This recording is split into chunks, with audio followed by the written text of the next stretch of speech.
think we're going to enter an AI winter soon or no? Let's say like 1 to 3% chance of real AGI in the next 5 years. That is definitely lower than the consensus among most people. There's several things that they can't do, each of which is strong evidence that they're not intelligent. I'm encouraging you to set down some goalposts. I don't have to say this particular line is not going to be crossed. It doesn't make sense. Maybe you can put more work into choosing examples for like, well, of course we're doing it that way. Okay, listen, from my perspective, you're somewhat overconfident. I just feel like you're the one who's coming in overconfident. I mean, usually we can just point to like, oh, this might be a boundary, this might be a boundary. And you're like, you know what might be a boundary? I've named. I mean, that's my beef with you, right? Is I think you should dig harder. I mean, at some point I'm just going to say I'm busy.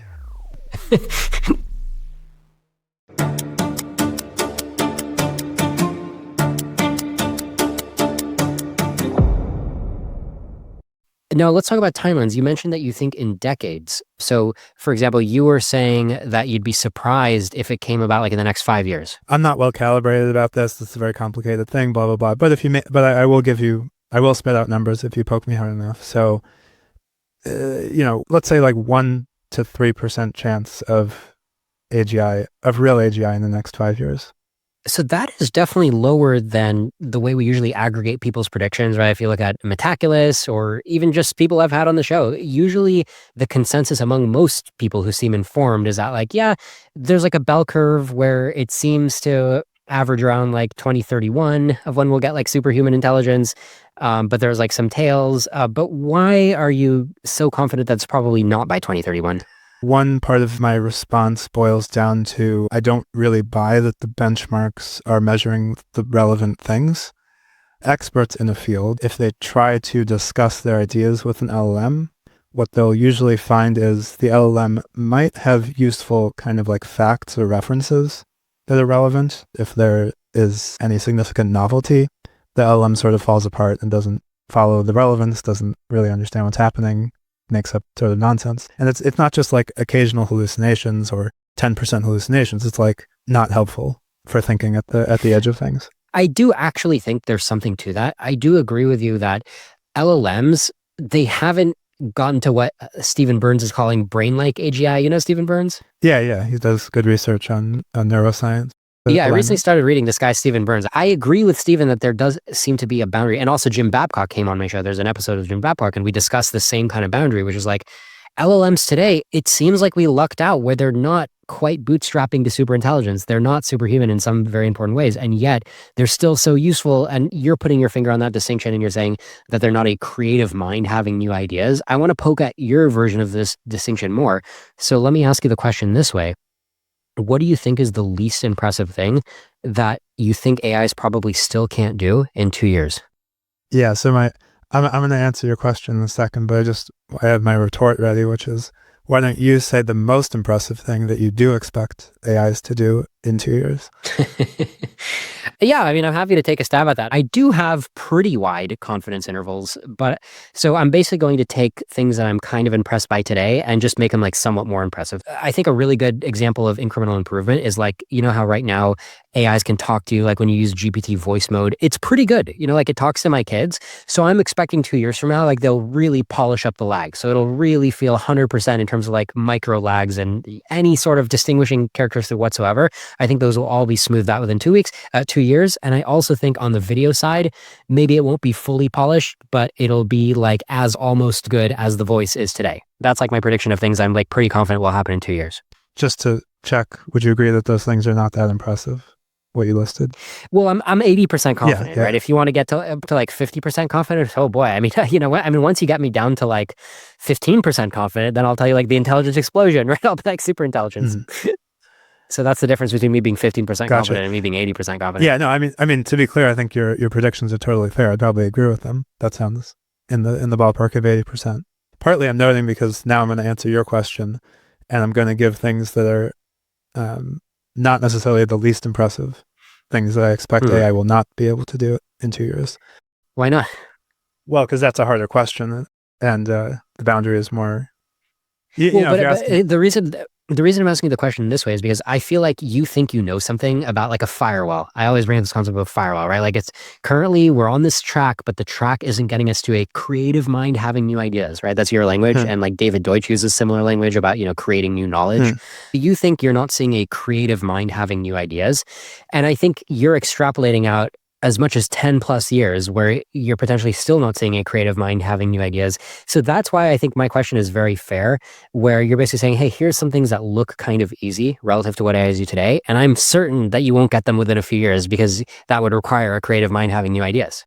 Well, certain is not something I would say. I mean, as I said, Okay, 90% certain, right? yeah, probably.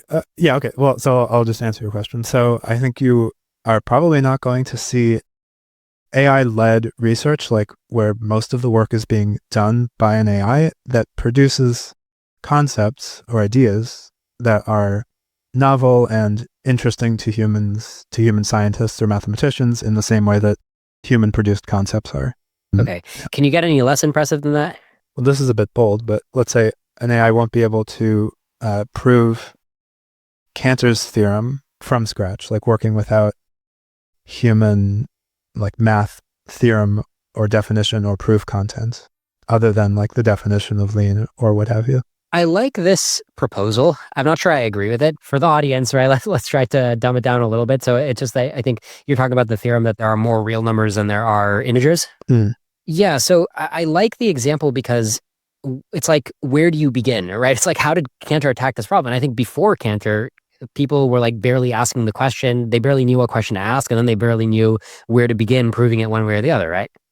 Yeah. I think that's a big part of it. Yeah, so I mean, I certainly consider that argument impressive. I mean, I agree. This kind of goes into the book of like really impressive leaps that humans have done together with, let's say, Einstein's theory of relativity, right? Because he had to like come at things from a new angle, combine fresh concepts. Yeah, really make what you might call like a creative leap, right? Is that like a fair phrase? My observation though is that it's like we're drawing a line here where it's like, oh yeah, 98% of humans working in the field of math are just like below the line, right? They're just like waiting to receive ideas from on high from the likes of a Cantor or an Einstein. And the AI is kind of catching up to all those humans. But then like the top 2% who make these brilliant creative leaps where it's like one out of every million humans does it like once or twice in a lifetime. Yeah, AI can't get to there, right? It seems like the line's getting pretty high. Yeah, I think that's like a somewhat skewed way of viewing things. And so like I would actually take a much more expansive position on who's doing this sort of creative thinking. I would say more or less every human, at least when they're a child, they are doing this sort of creative thinking all the time. I mean, you have kids and I don't, maybe you have some experience like watching your kids sort of play around, goof around, pick some activity that they are having fun with and just sort of repeat it over and over again, maybe with variations. Well, maybe my kids are delayed because I just haven't seen them do anything Cantor level. Yeah, I'm not saying that they're inventing new physics ideas. What I'm saying is that they're constructing their world almost from scratch. If you're right about what human children are doing, shouldn't we be able to answer the question about the least impressive thing AI can do by referencing a specific thing that a human child is doing? Yeah, so this would be an inspiration for another answer I would give, which would be about sample complexity. I would also be pretty surprised. I don't know exactly which numbers to give here, but let's say something on the order of 1,000x less data. If you produce an LLM that is comparably impressive to present-day systems, but it was trained using 1,000x less data than current systems, there's asterisks on here, but basically if you did that, then I would be quite surprised, more scared, also probably more confused. I mean, I'm feeling you that the magic ingredient that today's AI doesn't quite have. I agree that it seems to have to do with the amount of data that you need in order to get a result. So even like if you look at a self-driving car, like, yeah, some of them seem to be better drivers than humans, probably better drivers than me. But why do they need so much data when the best human drivers just don't need that much data, right? They need like, I don't know, hundreds of hours of data. Probably, some people can drive with less than that.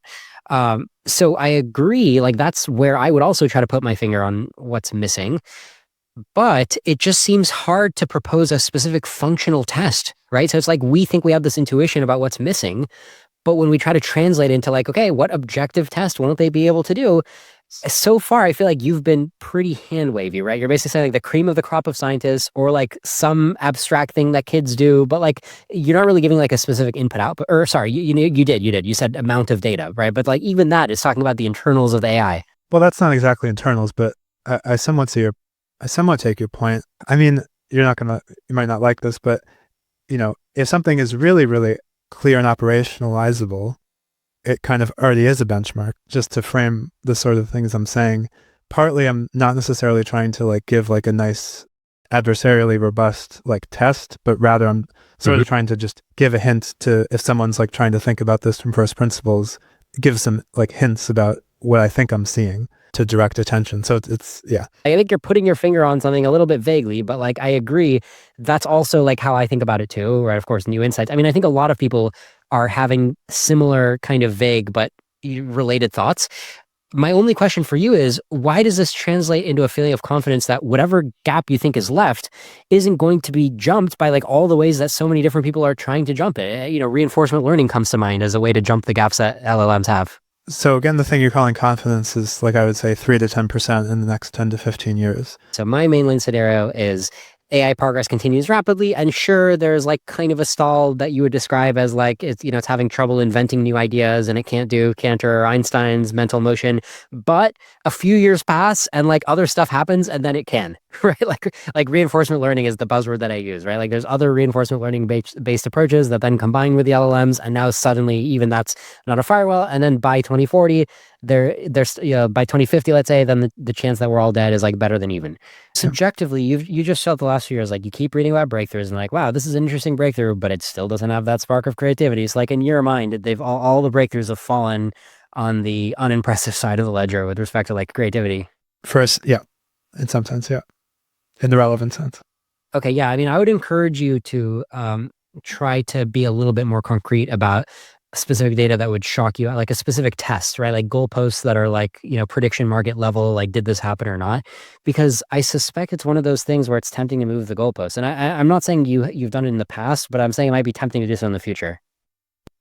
Yeah, I don't really like this moving the goalposts critique that much. Like if someone keeps saying, in order to be smart, or like, if you can like do analogies, then you're smart and are like a human, but if you can't do analogies, then you're not. And then LLMs can do analogies, and then they're like, oh, never mind, it's this other thing. That's moving the goalposts. But if you're like, LLMs can't do X, Y, Z, so clearly they're not intelligent, and then LLMs can do X, Y, Z, and you're like, okay, well, they can't do A, B, C. That's not necessarily moving the goalposts. It's just like you're saying there's several things that they can't do, each of which is strong evidence that they're not intelligent. Well, it sounds like you're kind of saying that you never like set down your goalposts, and I'm encouraging you to set down some goalposts. What you're not satisfied with the ones I listed? So the Cantor from scratch, or like 1,000x less training data?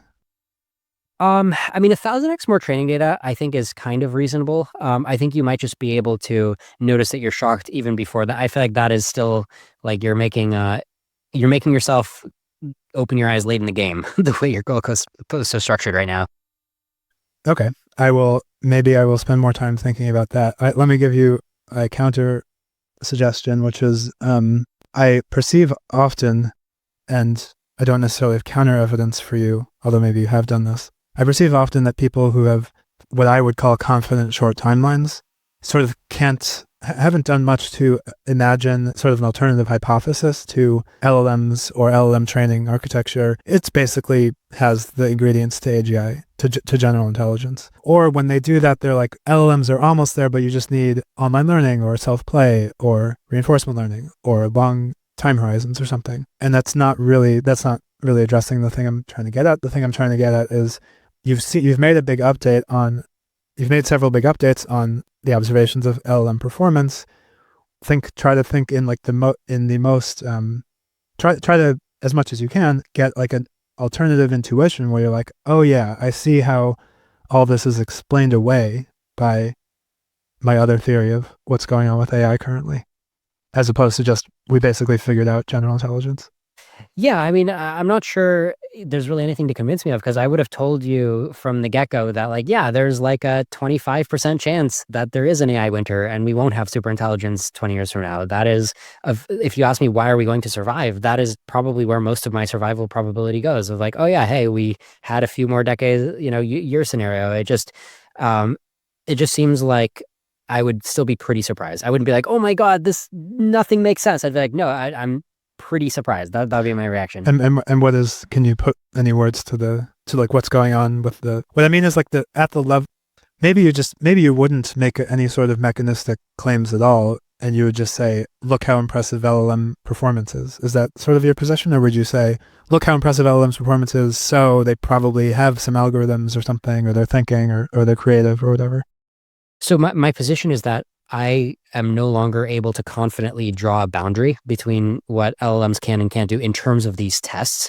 And you've shown that you don't see the world in terms of these input output tests to the degree that I do. But like I consider it like a very important test where you like set down all of these different goalposts in terms of like specific challenges of like, okay, you give the AI this, it has to output this. And had I done so this year or last year or like any point in time, it just seems like most of the milestones I would have set down are being crossed. And it's now very hard for me to say milestones. And when I say a milestone, like, okay, wash my dishes, sure, but it doesn't seem like that is like a fundamental limitation. Like, it doesn't seem like they're going to need like some major new spark to be able to wash my dishes. It feels like incremental progress is all it's going to take. Okay, and so your critique, if I say, to me the biggest update would be the AI is like doing impressive scientific advances, like coming up with new concepts or scientific insights or mathematical concepts or theorems or proofs that are interesting to humans, but the humans didn't already write about. Your critique of that is, sure, that's fine. That's an input-output thing, but it's just like a really, really high bar, and you should be able to update before that point. Yes, and the reason I say it is because I think that you're already going to notice if you're looking at like what is the state of the art of them like proving stuff and helping mathematicians. I think it's like very steadily creeping up. In the same way, with software engineering, I have a little bit more direct experience. Like they keep getting more useful. I'm not the only one who does this, but like I just had a chat with GPT-03 the other day about like, hey, I'm using Firebase. Why is Firebase slow in this case? What could be wrong? And it's like, okay, here's the inspector tool you should use in your specific situation. You did this query, you should check on this, right? So it's already like, the waterline of how helpful it is keeps increasing. And I think that's true in many different domains. And I'm not seeing like a dam. I feel like the waterline just like chugs along. Well, the dam is that it's not going to create new concepts and new insights. I mean, are you saying that that's not a thing, or it's not So a I'm just saying separate that thing? you can break that down. If you try to cache that out, not going to create new insights, if you try to cache that out as like a series of tests, whatever series of tests you end up writing, it seems like the pattern is pretty strong that it's just going to like keep passing your easiest tests and then harder tests. I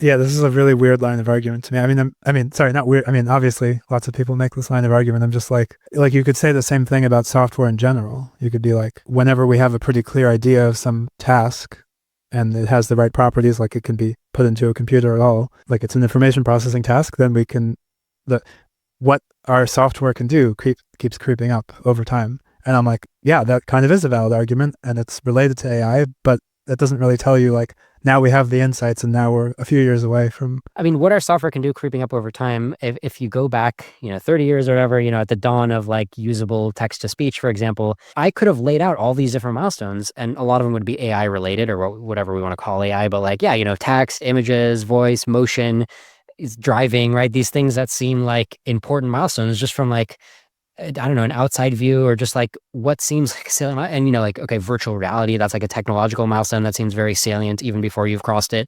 So I would have laid out all these milestones and I'm just noticing like, hey, all the milestones that I set out decades ago, they're getting knocked down and I don't really have many milestones left. Mm-hmm. My best low fidelity Steelman or paraphrase would be, you're saying, okay, a bunch of these capabilities just recently are falling pretty quickly. This will probably keep going, or like, therefore, we've gotten some and the core. falling of all of these milestones is connected to like the same central engine, right? Like this LLM algorithm and the idea of scale is all you need in the transformer architecture, and like it's a remarkably simple architecture. Okay, basically to me, I'm like, yeah, that seems true, but a very, very key component is that the like core of these capabilities is coming from the giant amount of text data that we have, sort of demonstrating the capabilities. And then when you go outside of that, in some contexts, LLMs can go outside of that significantly, and they're definitely not behaving like just a human. Like they have a huge amount of knowledge, so to speak. They can bring in lots of facts. There's certain operations that they can do much, much better than humans. Like at least they can program much faster than humans for easy contexts, for easy problems. And then if you look at AI more broadly, it's like superhuman chess, superhuman this, superhuman that, superhuman image generation. But I feel like a really, really big part of the explanation for how LLMs have been hitting these milestones that I think you're referring to is that that's the stuff that's demonstrated in the data from human text production. Right. Okay. So I think we may not disagree as much as it seems, because I actually agree with you. I think most people would agree that LLM scaling is hitting a wall. I think GPT 4.5 showed that. Okay. Remember, they just threw more scale at the LLM. I think it might have even been 10 times more scale. And they're like, look, it's slightly better. And everybody's like, oh, okay. So we need more pieces, right? We need to throw more puzzle pieces into this.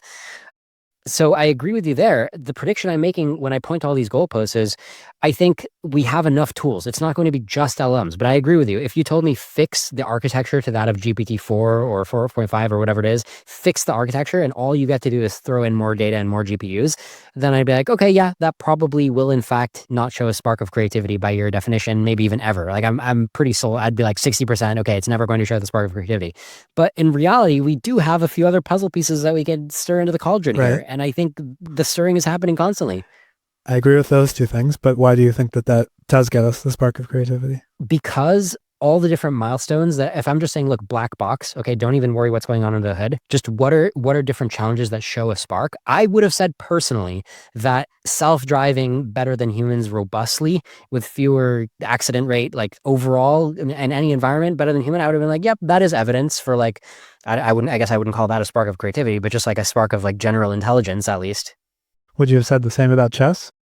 It's an example of one of the black box milestones. And I'm like, well, that's evidence. I'm checking that off my a priori list of milestones that tell us that like the real deal is here. The black box thing is confusing to me, and I don't want to be too accusatory, and I'm not very confident at all. But let me just set this up as like a conjecture, not as an accusation. There might be I'm working this out right now, but might be like a Mott and Bailey between the black box and the not black box, where on the one hand you want to like you want to say, well, LLMs are maybe not the thing because of recent evidence, but we'll just have more stuff. So you're trying to screen off the mechanistic reasoning there, but you're not screening off the mechanistic reason in the sense that you want to make the induction. You want to say, nah, maybe this is just not a fair accusation. Well, I'm just saying the AI industry as a whole is now in this part where they're showing a lot of momentum on any measurable dimension that you want to give them. People say that, but I don't understand. When you're saying measurable, you mean like some subset of measure. Like it is measurable whether an expert who tries to tinker with a new idea by talking to an LLM, it's measurable whether they're like, this LLM like had this insight that I'm confident is nowhere in the data because I'm an expert in this particular field and I didn't have it either. Mm-hmm. And the LLM had it. That was amazing. Does the expert say that or not? That's measurable. So what I'm trying to tell you is when you take what you think is a boundary like that, and you split it up into more like continuous ticks, like, okay, did it have a small insight? Did it have a bigger insight? You're going to see that it's having the small insights. I'm not sure I really believe that. And that's why I'm encouraging you to make the test, right? Because I think it's easy for you to dismiss it by just being like, well, I just drew this line. It's black and white, Einstein versus not. And I'm like, well, try drawing more lines. I think you're going to see a trend. Well, okay, if I draw more lines, then more lines will be crossed, yes? Right, and I think you're already going to see momentum of them being crossing. So then you'd have to be like, okay, but this particular line here is a special line. I don't have to say this particular line is not going to be crossed. Why would that? Yeah, it doesn't make sense. Well, so if you agree with my premise here, right? So it's like, let's say you'd be impressed if they do like the Cantor diagonal proof without having that in their data, but imagine you write like a bunch of less impressive proofs working up to it. And let's say they're getting like halfway there or whatever. So you would just keep asserting like, okay, yeah, but out of all these different lines and milestones that I drew, those are all easy up to like this certain point that I'm pointing at. I mean, like whenever I'm not sure I'm following, like whenever we do this, we're going to be gaining new information. Like we didn't, like when we before you make GPT-4 or 3, even if you were anticipating, like, even if someone anticipated, you're going to get this weird distribution of capabilities where you're extremely superhuman in terms of like how much knowledge and like the ability to like answer a huge array of questions and even the ability to solve certain kinds of problems, but you're not going to be able to be creative in this way, blah, blah, blah. Even if you called that in advance, drawing the lines is going to be extremely difficult. And if you try to draw the lines beforehand, you're not going to be successful, right? I'm just arguing for what I think is good black box methodology. So the methodology is, let's say you want to investigate the brilliance of making leaps during proving. Mm-hmm. Okay, so make like 10 steps, right? Like a score 1 to 10 difficulty leaps, okay. Right? And I think it's going to advance on your scale. Okay, I don't necessarily disagree with your proposed methodology. That sounds reasonably good to me. I'm not in the business of like constructing these benchmarks. I take your point though that like that would be a way to update more. I don't really agree with part of the argument though, which is like you do this, you make 10 steps, and then the AI does the first 3, and you're like making this strong update. You should make a weak update. You should update in favor of capabilities are increasing. But you should also update in terms of like, well, this is how far you can go with this limited AI method. In the example of Cantor and Einstein, I feel like you have this example of a class that's like an 8, 9, or 10 difficulty. And you're like, well, it's not doing that. So I feel pretty good that it doesn't have a spark. And I'm like, okay, but did you see it's doing 1, 2, 3? And you're like, well, that doesn't mean much. Maybe it'll stop at 3. And I'm like, well, why don't you think about this more and maybe tell me that like 4 or 5 is your real firewall? Wait, sorry, can you rephrase that? I didn't understand that. Yeah, so in this hypothetical example, right, where like a proof as good as Cantor's proof is like an 8, 9, or 10 difficulty of like having a leap of insight. And I'm saying, but like, look at all these smaller proofs it's doing. Like, these are still considered smaller leaps of insight. No? So are you basically, what do you think is going to happen? Do you think it's just going to stop at 3? Because it just got to 1 and then 2 and then 3. So are you claiming it's going to stop at 3? Or are you claiming it's just going to stop sometime before 8? Can you maybe nail down the goalpost of when you first be like, oh crap, it's not stopping where I thought it was going to stop? Like the claim is that there's a smear of like, yeah, I think it's going to stop before 10 probably with fairly high probability. Where exactly that happens will be smeared across things. And so I will update somewhat, but just not that strongly on any given step. So from my perspective, it feels like you're choosing an example that you know is above the waterline today. And the problem is but the example you chose, it's one that's like only going to be knocked down like very late in the game. So I guess I'm just asking you if like, maybe you can put more work into choosing examples that aren't quite as high above the waterline on the spectrum for like, well, of course we're doing it at that point. Okay, listen, as we can keep on this thread, it's interesting, but I just, as a framing point, like there's no obligation of reality to like give you a nice like set of informations that you'll receive at different times that will give you information about how close the intelligence explosion is. You could just not be able to tell. Of course there's not, but I'm just observing that any time that I try to do the exercise, right, if I were to lay out a series of math proofs, and to be fair, I haven't done it, but the impression I get reading other reports and headlines is that people keep getting more and more impressed that, like I said, on any dimension or on any scale that you give it, it just seems like it's just climbing the scale. Well, on some scales and then not on others. Okay. You're saying that's an artifact of me not having made the scale nice and continuous. Exactly right. I think it would be productive for you to like make the scale and be like, it's easy to claim like, oh yeah, this like super hard thing that only the top 1% of humans can do. The AI can't do that yet today. But I think it would be productive to try to be like, okay, is there anything that like the median human can totally do today that you would be shocked if the AI could do in a couple of years? My methodology is just talk about a useful application, and then have a scale that relates to the useful application. But okay, I feel like this sort of like intentionally mixing in a bunch of different stuff. Like if you're, I don't know, so let's say like language learning as just a random example. LLMs totally have like the core competency or something to be a good language teacher. Like they can both speak in many languages as long as there's a reasonable amount of text data. And also they can like, using scaffolding and multiple agents, you can have like guys checking your spelling, checking your pronunciation, checking your grammar, giving you advice, blah, blah, blah. So they definitely have the core competencies. And then there's a separate question of like, can you implement it? Do you have good taste? Did you roll out your product well, blah, blah, blah. And if you're like asking me to predict, will there be a nice product where I can just drop in and like learn a new language in the way that I actually want to, that's useful to me? That's a really complicated question, but it also bears less on like AI capabilities. Maybe I'm misunderstanding You're basically saying that I'm trying to package up too many variables Yeah. when I talk about an application? Yeah. Yeah, but I still think that it's a pretty natural layer to ask the question at. I don't, because I mean, if you package up a bunch of variables, you're going to get a range of how impressive that variable should be if the LLM could do it, and also how useful that variable is. So you're going to get some variables that are kind of useful for the task, but shouldn't actually be that impressive or wouldn't update me that much. And you're trying to mush it together. That doesn't make sense. If we look at the kind of things that I think are meaningful tests, so I mentioned self-driving, and then there's like, writing essays that get an A, right? I mean, you don't think that's a meaningful benchmark? Not very much. No. I mean, don't you think that would have been an incredible benchmark to be talking about 10 years ago? I agree, it's very surprising. Okay. But if you think about it longer, you're like, I guess it kind of is in the training data. Like, yeah. Right. I mean, when you conclude, I guess it's in the training data, right? I see that as not that useful to my methodology, because I think my methodology should just allow, like, okay, yeah, the AI can exploit different paradigms. And instead of like retroactively judging like, yes, all of the things it can do are just because of this paradigm and therefore it's going to stop, I think it's productive to just have a black box measurement and not open the black box until you first looked at the results of the black box benchmark. And why is that useful? Black box benchmarks, I mean, it just prevents you from having the confirmation bias of being like, yes, well, I understand the paradigm, which of course you get to learn the paradigm after seeing the results of the paradigm. I think it's a protection against confirmation bias. I'm not sure I'm following. Like you're saying, sorry, it's not just that. It's not just that. It's also the thing of, I don't want you to. It also prevents you from getting too attached by zooming into one paradigm. Like, yes, LLMs are a really important paradigm, but I want to make sure you're thinking about the field of AI as a whole, which is mixing paradigms. Mm-hmm. Right. And the black box tests protect you from diving into the details of one paradigm that you think you understand well and just looking at the bigger picture of the whole industry.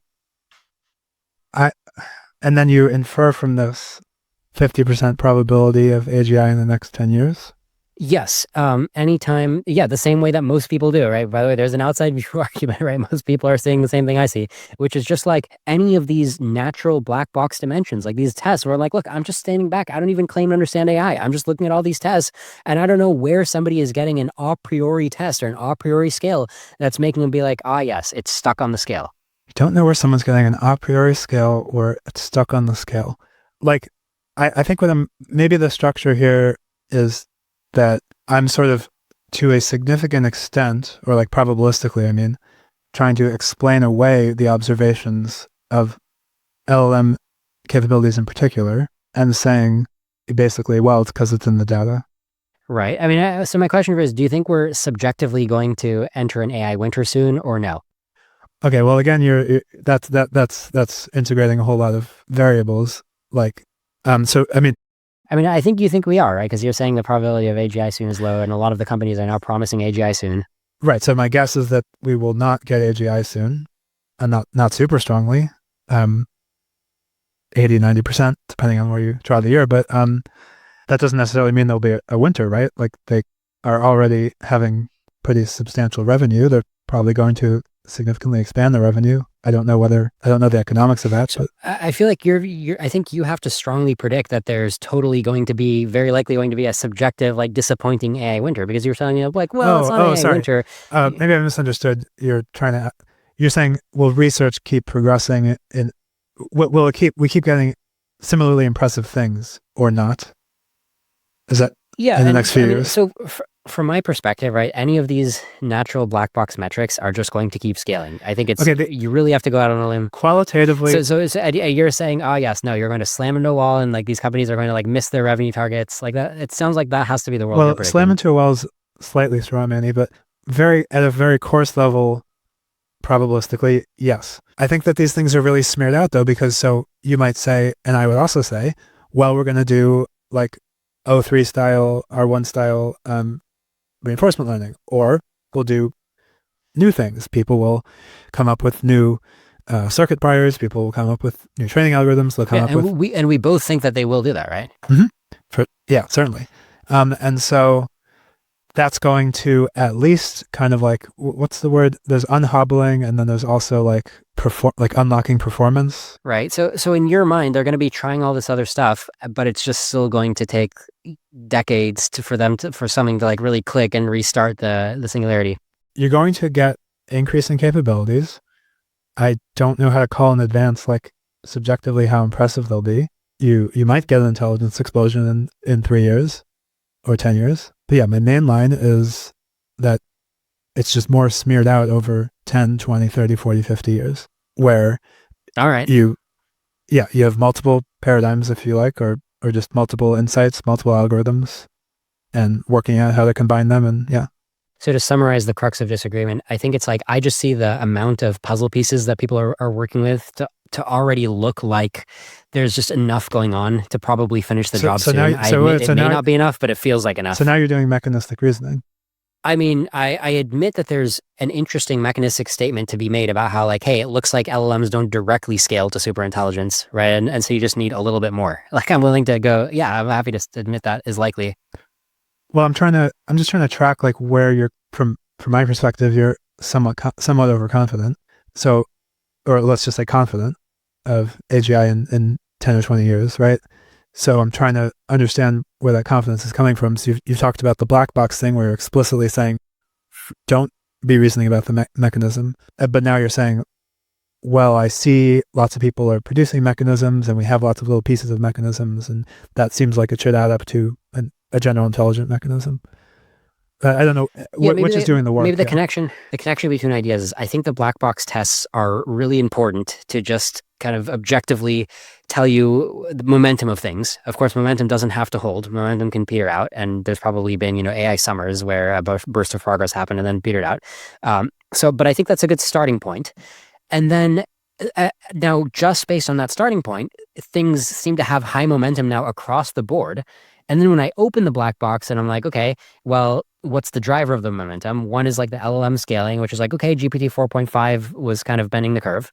But I also see a lot of other puzzle pieces and a lot of other type of results going down, like AlphaFold. I'm like, okay, that's a different puzzle piece that people are also mixing in together with the LLM puzzle piece. And I'm like, well, seems like these are powerful puzzle pieces getting mixed, and zooming out, it seems like the black box results keep getting more impressive. And so, and then, deferring to other people's opinions, right? Like the consensus of people in the field. It's not like a bunch of experts in the field are saying, don't worry, guys, Jan LeCun aside, who says it's like maybe a little over 10 years. That's like his prediction, right? Even he's not contradicting the consensus that much. So I'm just matching it all together. I mean, don't get me wrong. If tomorrow I check the AI news and everybody's like, hey, we've all changed our minds based on evaluating the data, I'm totally willing to reconsider. But actually, I just feel like you're the one who's coming in overconfident.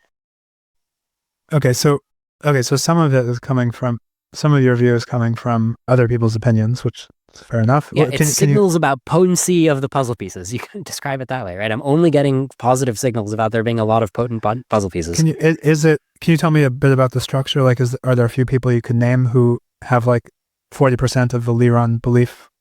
To the extent that your belief is coming from other people saying things, is there some small set of people you can name, or is it like a category of people? Or it's basically whoever's voting, in Metaculus, right? It's just like commentators.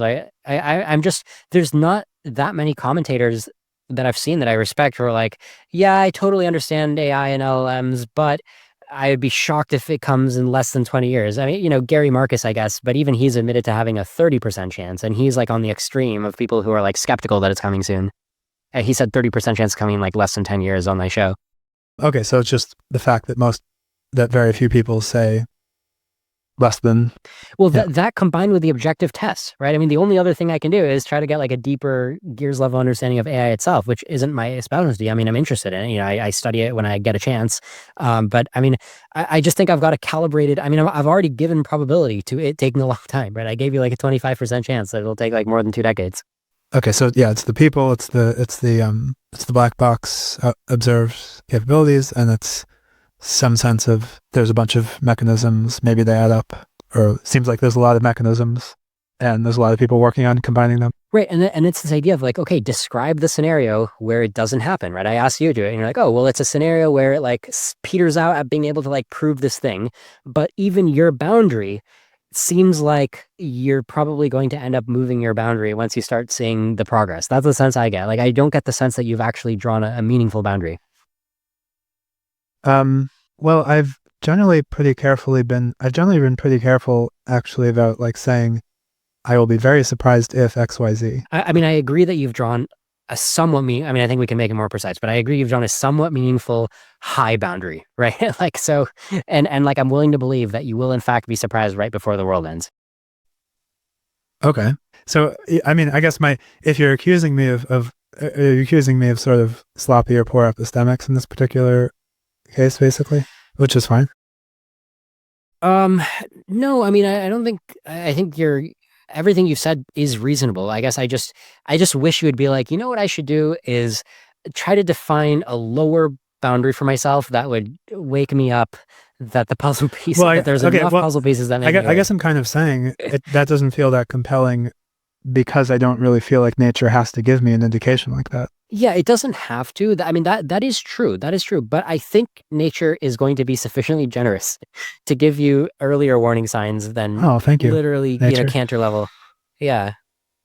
Why do you think that? I think I do think nature is giving us some signs. I mean, I don't think the herd of people, including, highly smart, qualified AI experts who are converging on like next decade, like the Turing Award winners of the world, like the David Duveneaus, Andrew Critch, I'm just to throw out a couple of, Jeff Hinton, I mean, Yoshua Bengio, right? I mean, these are all highly qualified people who are like, yeah, it doesn't seem like it'll take more than a decade, right? And then, so it does seem like you're being very confident on your low level technological prediction here. Okay.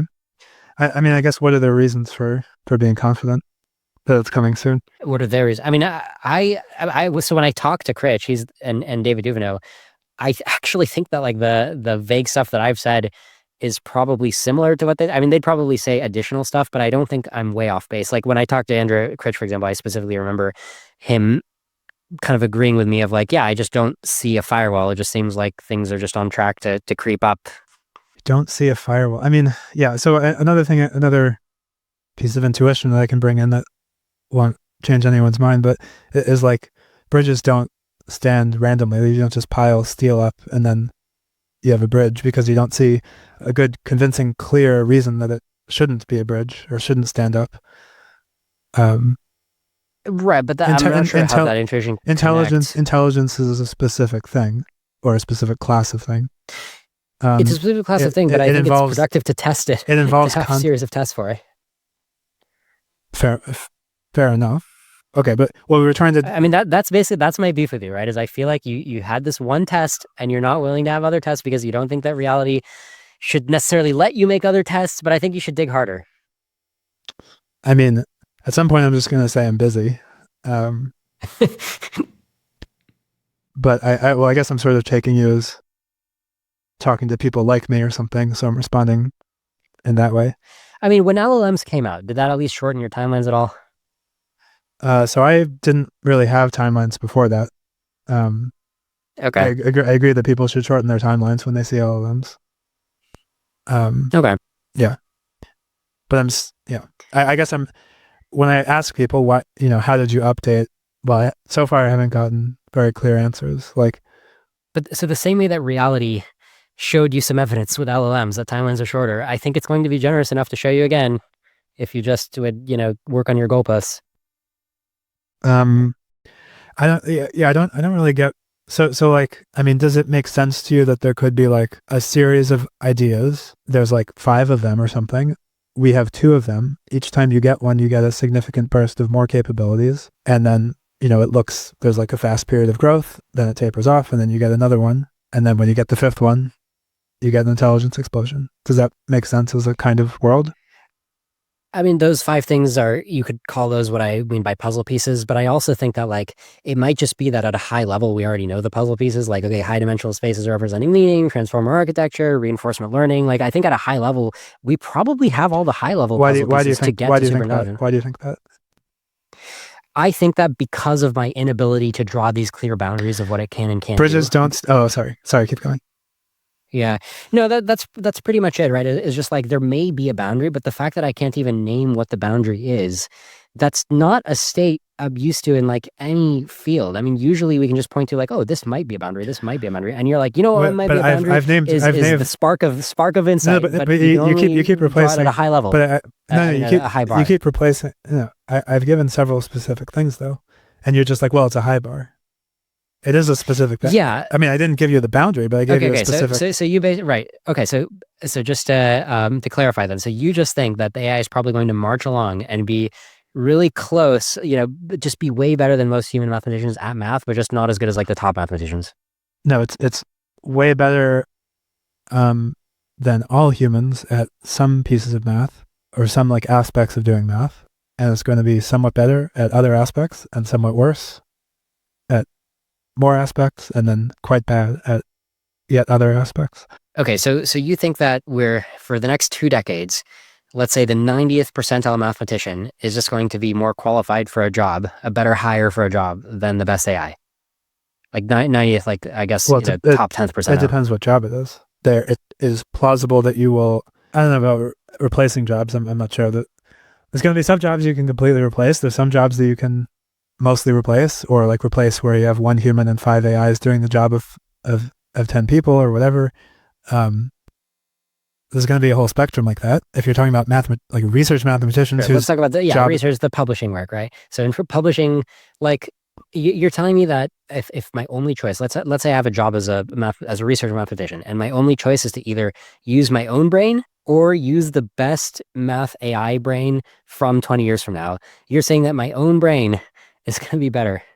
It depends what you're trying to do.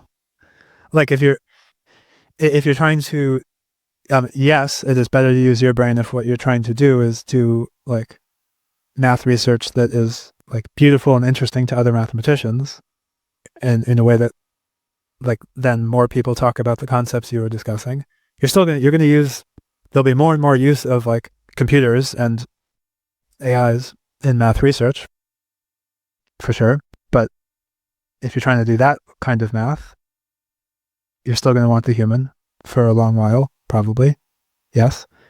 There's going to be some things where you mostly want to just use the AI, like I don't know what, checking engineering calculations. I think this is what I'd want to dig into, right? Is you're not just even claiming like the Cantor genius level stuff. You're saying, hey, even stuff that mathematicians that are like merely average professor level, like even they do things that the AI is going to struggle with for decades. Some of the stuff they do, yeah. Yeah, I mean, I think that's really the way forward. I think what you want to do is look at this somewhat average mathematics professor and isolate the aha moments, right? Like the 1 hour periods where you're like, aha, this 1 hour period, the AI couldn't have done that. And that could be like your next goalpost.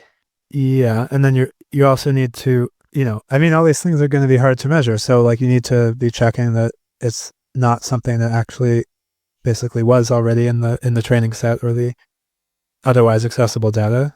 And then you might want to parameterize over compute power, like how much compute did the AI take to replicate the same thing. I'm not that big on caring about compute power, but that's another parameter you might want to. Yeah, you could do that. Yeah, and like obviously I know this isn't your main focus. You're not going to take the time to do it. I would just claim that when you make those kind of benchmarks, and then we can even turn the dial of like, okay, 90th percentile math professor, right? 10th percentile math professor, right? At some point you got like the world's worst math professor. Like surely he's going to be replaced by an AI pretty soon, right? And that's the spectrum I encourage you to look at. Okay. I mean, again, I just don't feel like nature has to be that clean for you. So an example is, I suppose I agreed to something like this where I'm like, okay, yeah, if we start climbing this scale, then I'm in trouble. Then I have to update. And then what we actually get is a particular scenario, and then I'll retrospectively be like, wait. I know what I said. I know I said that, but actually I want to retrospectively revise my prediction. Where what happens is there's a subset of math where there's a subset of what we would currently call creative research math, where actually the AI does start having insights that equal or surpass better and higher caliber mathematicians. The subset could be like things that involve large amounts of computation or large amounts of sort of mere... Right. Yeah, but if we just took specific math professors, they're like, yeah, their subset of math seems like a representative subset of math. I mean, these aren't hard goalposts to set up, in my opinion. They sound kind of hard to me, but yeah, someone could do that. Like if you just learn, right? If you pick 10 mathematicians that and you just rank them in terms of how impressed you are by like their overall amount of brain power that it seems like they use in their publishing. Okay, so you rank the 10, and then one day you learn that the guy in the middle of the pack that you thought was pretty damn impressive, turns out he's been letting an AI do his entire job. Like he's literally not showing up for work. Mhm. Don't you think that would be like an earlier alarm than going all the way to like the math geniuses, the top math geniuses? No, that's basically what I said, isn't it? Yeah, Well, what I said you was, said that you expected reality to serve up a situation where, like, yes, he's been sleeping on the job, but then later you learn that his job actually was easier than you realized in some sense. But I'm saying, like, just pick him to not be like that. yeah, at some point that's sort of the scenario I'm saying where I would be surprised and would update, which is if you have an AI that Okay. is producing many concepts across some significant range of fields of endeavor that are interesting to humans in the way that human math concepts are interesting. That would I qualify, mean, yeah. if you see if you see math professor unemployment skyrocket, wouldn't that be an earlier alarm for you than what you've previously been discussing? Well, if it's because of this, Well, there we go. Right. I mean, that's all I'm asking for, right? Is like, okay, notice when math professor unemployment skyrockets. sure. But then I'm gonna look in. If I look into it and it's for some other, like the NIH cut a bunch of funding or whatever, then or the NI whatever national funding, the NSF cut funding, then I'm like, well, never mind. Okay, sure. I agree that that could be a good excuse, right? But don't you think we're making progress toward letting you notice that the singularity is happening and shorten your timelines? Not that much, but Okay, I feel like we're making a lot of okay, progress, but good. whatever. Yeah. All right, man. Well, I think this is a good point to just quickly recap. So, we talked about MIRI's research, and we both agree that IntelliDynamics are important, and MIRI has like legit foundations, and they're a good organization and still underrated. And we talked about corrigibility is one of those things, and decision theory. I mean, people can go back and listen to the details. And then we talked about your different hopes for how we're going to lower PDOOM, and it's probably not going to be alignment research. And so maybe it should be germline engineering, or how would you tweak that summary? Yeah, we should ban AI. We should talk to people, try to really understand why they're doing AGI capabilities research, and try to give them a way to do something else. And we should try to make smarter humans, maybe BCIs, but the way that will work is germline genetic engineering. Mhm. Elios Yudkowsky talks about this idea in his famous post, Let's Die with Dignity, where it's like, it seems like we're probably going to die, but at least what we can do is try to do actions that significantly lower the probability, or maybe not significantly, but like measurably lower in like micro dooms or whatever. Like at least you lowered it, a millionth of a percent. That's something. If we all do that, maybe we can get to less than 50%.